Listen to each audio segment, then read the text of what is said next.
About the evening, or was that turning point for the club? Well, it didn't help.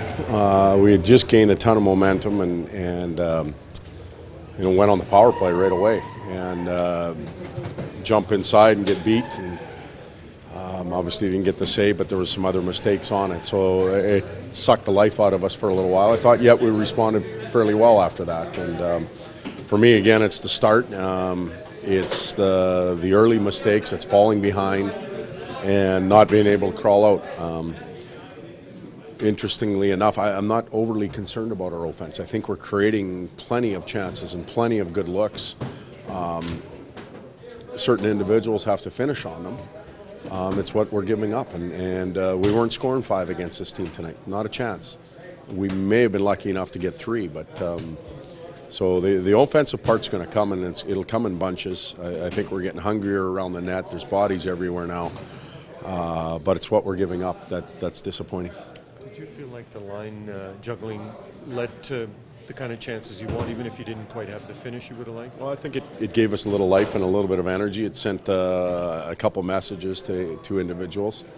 But, we shouldn't have to get to that situation for that to happen. We should be solid enough as a group to bring that energy and that drive. The shuffling shouldn't have to go on to create that energy. You mentioned that you guys had the chances, but that finish, how do you kind of breathe that into your players? How do you get more finish from players? I mean, it just seems like they're snake bit, but how do you get them to finish on their chances? Well, if I had the answer, we wouldn't even be talking about it, because I'd sprinkle that dust around the locker room and everybody would have it.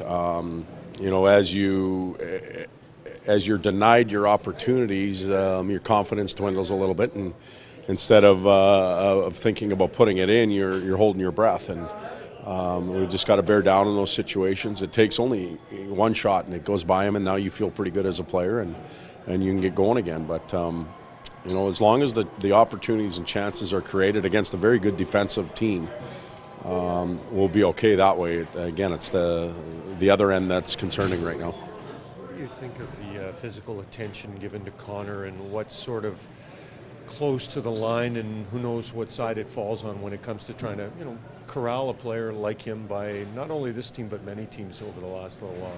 It's called the NHL, and other teams pre-scout. They know that he's such a key player, and it's the way it is. We can't have a bunch of players running over the glass all the time going to fight. It doesn't work that way anymore.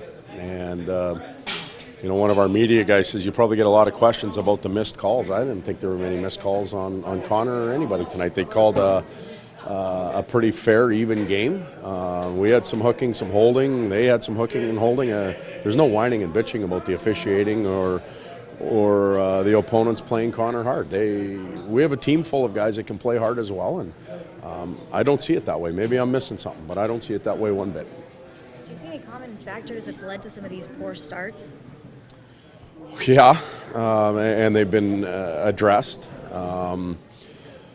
It seems to vary from night to night positionally, whether it's the D-man with a turnover or forwards coughing something up, not getting a save at the right time.